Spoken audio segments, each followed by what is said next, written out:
আজকে আমার যে অফিসার সীমান্তে দাঁড়িয়ে বলছে আপনারা গুলি করলে আমরা কি ছেড়ে দেবো, আমরা কি বসে থাকবো? আমি তার জীবনের নিরাপত্তা নিয়ে চিন্তিত। আপনারা এটা মনে আছে, কর্নেল গুলজারের ডেড বডি টুকরা টুকরা করে ফেলেছিল। কে করেছিল এটাও আমরা জানি। কে করেছিল? যে ভারত থেকে অবৈধ পুশ ইন বাংলাদেশে হচ্ছে এবং সীমান্তে হত্যাকাণ্ড হচ্ছে। তো পুশ ইন হচ্ছে, হত্যাকাণ্ড হচ্ছে। এখন এই পুশ ইন অথবা হত্যাকাণ্ড, সীমান্ত হত্যাকাণ্ড, এগুলো ঠেকানোর দায়িত্ব কাদের? আমাদের সীমান্তে বিডিআর আছে, আমাদের বিডিআর অথবা বিজিবি আছে, সাথে আনসার ভিডিপি আছে কিনা এই মুহূর্তে আমি শুনেছি তাদের থাকার কথা, তারা আছে কিনা, হয়তোবা তারাও আছে। আবার পাশাপাশি আমাদের সশস্ত্র বাহিনীর লোকজনরাও সীমান্তে থাকতে পারে, আমি অবাক হব না। ডিজিএফআই, এনএসআই, তাদের কন্টিনজেন্ট ওখানে থাকার কথা, সিআইডি সবারই কন্টিনজেন্ট ওখানে থাকার কথা, এবং আমি কেন যেন আশা করব তারা যদি থাকে। এখন একটা কথা, সীমান্তে যখন হত্যাকাণ্ডগুলো হয় এগুলো ঠেকানোর দায়িত্ব এটা কি বিডিআর এর, না বিজেপির, নাকি সশস্ত্র বাহিনীর, নাকি বাংলাদেশ সরকারের দায়িত্বে থাকা মন্ত্রণালয়? যেমন সীমান্ত হত্যা এবং এই পুশ ইন অথবা পুশ ব্যাক, এই ব্যাপারে প্রতিবাদ এবং রাষ্ট্রীয়ভাবে এর একটা আলাপ আলোচনা তৈরি করার দায়িত্বটা কার? বিডিআর এর, সশস্ত্র বাহিনীর, এনএসআই, ডিজিএফআই এদের, নাকি বাংলাদেশ সরকারের? বাংলাদেশের সার্বভৌমত্ব রক্ষার জন্য ভারতের সাথে যদি আমাদের দ্বিপাক্ষিক কোন আলোচনা আমাদেরকে তৈরি করতে হয়, সেই দ্বিপাক্ষিক আলোচনাটার ক্ষেত্র কে তৈরি করবে? আমাদের সরকার করবে। আমাদের সরকার পক্ষ থেকে কোন মন্ত্রণালয় ভারতে এই বিষয়টা নিয়ে কথা বলবে?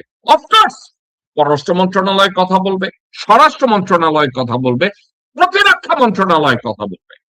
এখন একটা কথা সুইটলি আমি আপনাদেরকে বলতে পারি, কোথায় কোথায় ওয়াকারুজ্জামান ভারতের দ্বিবেদীর সাথে কথা বলে, জয়শঙ্করের সাথে কথা বলে, অন্যান্য লোকজনের সাথে কথা বলে, এত লোকজনের সাথে কথা বলে, কিন্তু সীমান্ত হত্যা বন্ধ হয় না।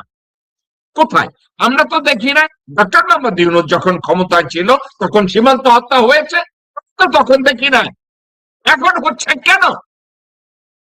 আমরা ডক্টর মোহাম্মদ ইউনূস যখন অন্তর্বর্তীকালীন সরকার চালিয়েছে, আমরা তো তখন কোনো পুশিন দেখি নাই, পুশ ব্যাক দেখি নাই, কোনো ফাংশন দেখি নাই। তাহলে এখন কেন হচ্ছে? আর গত ফেব্রুয়ারির নির্বাচনের পরের থেকে আজ অবধি বাংলাদেশ সরকার ক্ষমতায় আছে, কিন্তু ক্ষমতায় থাকার পরেও আজ অবধি কোন একটা রাষ্ট্রীয় দ্বিপাক্ষিক আলোচনায় ভারতের স্বরাষ্ট্রমন্ত্রীর সাথে বাংলাদেশের স্বরাষ্ট্রমন্ত্রী শাহওয়া তার কথোপকথন রয়েছে, প্রতিবাদ করেছে, এমন তো কখনো শুনি নাই। আমরা তো এটাও শুনি নাই যে বাংলাদেশের পররাষ্ট্র মন্ত্রণালয়ের দায়িত্বে থাকা খলিলুর রহমান সাহেব যদি ভারতের কারো সাথে কথা বলেও থাকেন যে উনি পুশ ইন সাবজেক্টে দ্বিপাক্ষিক আলোচনার প্রস্তাব দিয়েছে, রাষ্ট্রীয় পর্যায়ে আলাপ আলোচনা হয়েছে, কই আমরা তেমন কিছু দেখি নাই। এখন এই বিষয়টা নিয়ে যদি আমি কথা বলতে চাই, তাহলে কথা বলতে গেলে আমরা সরকারি ভাবে কাদেরকে দায়ী করব? বিডিআর এক্ষেত্রে কি বিডিআর অথবা বিজিবি, যা কিছুই বলেন, আমি বিজিবি শব্দটা উচ্চারণ করতে আমি বিরক্তি ফিল করি। আমাদের নাম বিডিআরই হওয়া উচিত। কেন যেন মনে হয় আমরা যদি বিডিআরকে দায়ী করি সেক্ষেত্রে আমরা বলবো না, আমার বিডিআর এর জওয়ান তারা সঠিকভাবে দায়িত্ব পালন করে। আমি কেন বলছি বিডিআর এর প্রত্যেকটা জওয়ান সঠিকভাবে দায়িত্ব পালন করে? বিডিআর এক জওয়ানের কথা শুনে আমি অত্যন্ত খুশি। বিডিআর এক জওয়ানের কথা শুনেন। প্রচন্ড রোদের মধ্যে টোল করতেছি আমরা। আল্লাহ, আল্লাহর কসম, সীমান্তের 1 ইঞ্চি মাটি আমরা ছাদ দিব না। আল্লাহু আকবার, আল্লাহু আকবার, আল্লাহু আকবার। সীমান্তের 1 ইঞ্চি মাটি আমরা ছাদ দিব না। যত রোদ হোক, যত গরম হোক, যত বৃষ্টি হোক, যদি তুফান হয়ে যায়, আল্লাহ, আল্লাহর কসম, 1 ইঞ্চি মাটি আমরা ছাদ দিব না। আল্লাহু আকবার। প্রচন্ড রোদ, গর্বে আমার বুকটা ভরে ওঠে যে আমার বিডিআর এর এক জওয়ান সীমান্তে দাঁড়িয়ে এ কথা বলার সাহস পাচ্ছে, কিন্তু এর পরবর্তীতে আমাদেরকে দেখতে হয় এইটা।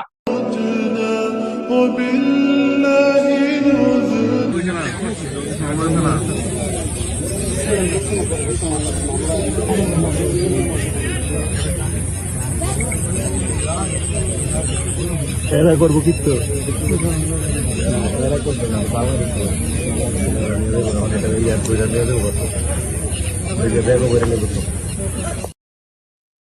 এখন একটা কথা আপনাদেরকে আমি বলব, আজকের আমি এই বিষয়টাকে কেন পিক করেছি।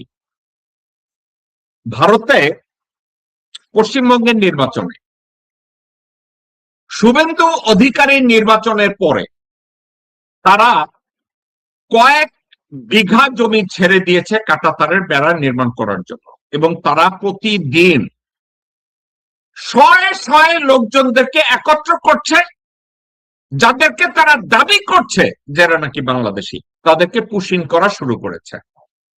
শুধু পুশিং করছে না, পুশিং করতে গিয়ে তারা বাংলাদেশের লোকজনকেও গুলি করছে, বাংলাদেশের লোকজনদেরকে মারছে। এখন জামালপুরের জকিগঞ্জ, বকশীগঞ্জ, বিভিন্ন জায়গায় যখন তারা পুশ ইনটা করতে যায়, তখন আমাদের কিছু অফিসার, বিডিআর এর তো অফিসার থাকে না, আর্মি থেকে ডেপুটেশনের যেসব অফিসাররা থাকে, তাদের কোন একজন অফিসার ওখানে তর্কে জড়িয়ে যায়, তখন এই সংলাপটা হয়। বাংলাদেশের বিডিআর এর একজন অফিসার বলেছে, আপনারা গুলি করলে আমরা কি বসে থাকবো? আপনারা সার্কেল করা একটা লোককে দেখতে পাচ্ছেন, এই লোকটা তাকে গুলি করার কথা, মেরে ফেলবে এ ধরনের ধমকি দিচ্ছে। ঠিক ওই মুহূর্তে আমাদের একজন অফিসার এ কথা বলেছেন। এখন আপনাদেরকে আমি একটা কথা বলি, কথাটা কষ্টের, কিন্তু কথাটা আমি শেয়ার করি। ভারত সীমান্তে আমাদের বাংলাদেশ সেনাবাহিনীর অকুতোভয় এক সৈনিক কর্নেল গুলজার, সে ভারতের সাথে, বিএসএফ এর সাথে গোলাগুলি করে ভারতের বহু বিএসএফ এর লোকজনদেরকে মেরেছে। এবং কি হয়েছে পরবর্তীতে আপনারা জানেন, যারা যারা বিএসএফ এর সাথে বর্ডারে দেশপ্রেম দেখিয়েছে, দেশের পক্ষে বুক উঁচু করে দাঁড়িয়ে চোখের দিকে রেখে ভারতকে, বিএসএফ কে থ্রেট করে বলেছে যে আমার সীমান্তে তোমরা যদি সঠিকভাবে আচরণ না করো, তোমরা যা করবা আমরা তার পাল্টা জবাব দেব।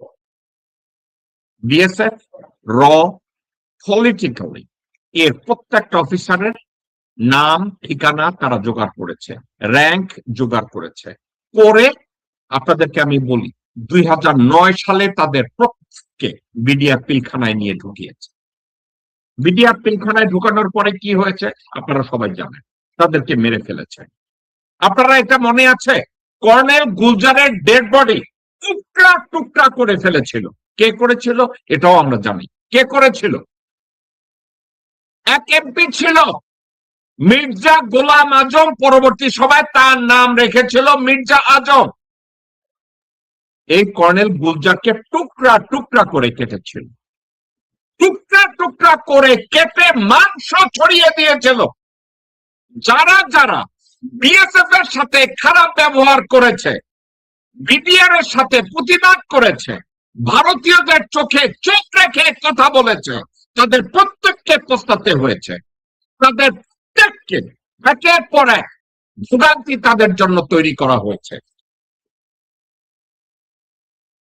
যখন তারা এই ধরনের ভোগান্তি তৈরি করেছে, সরকারি পর্যায় থেকে, শুধু দর্শক শ্রোতা, তারপরে যারা যারা এই প্রতিবাদগুলো করেছে, আজকের আবার আপনারা অনেকে প্রশ্ন করবেন আমি এই সাবজেক্টটাকে কেন টেনেছি একটা কারণে।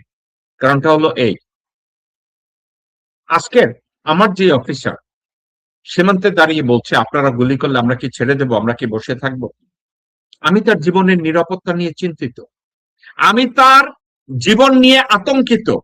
আমার বিডিআর এর যে জওয়ান বর্ডারে দাঁড়িয়ে বলছে আমরা এক বিন্দু জমি ছাড়বো না, আমি তার জীবন নিয়ে চিন্তিত। তাকে তারা মেরে ফেলবে, তাকে তারা যে কোনো পর্যায়ে যদি আনুষ্ঠানিকভাবে বিডিআর এর পিলখানায় মেসাকারের মতো একত্র করে তাকে নাও মারে, দেখবেন ক্রস ফায়ার করে তাকে ফেলে দেবে। তারা ক্রস ফায়ার করবে তাদেরকে। আপনার কি মনে হয়? আপনাদেরকে বহুবার শুধু দর্শক শ্রোতা আপনাদেরকে বলেছি, আমাদের বিডিআর এর মধ্যে, বিজিবির মধ্যে ভারতীয় নাগরিকদের ঢালাও ভাবে ঢোকানো হয়েছে। আমাদের পুলিশের মধ্যে ভারতীয় নাগরিকদের ঢালাও ভাবে ঢোকানো হয়েছে।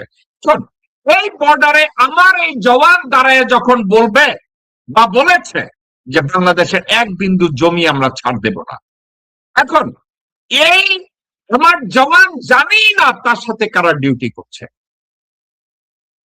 সে দূর থেকে তাকে গুলি করে ফেলে দিল, সে জানবেও না যে তার নিজের এক সতীর্থ কে গুলি করেছে।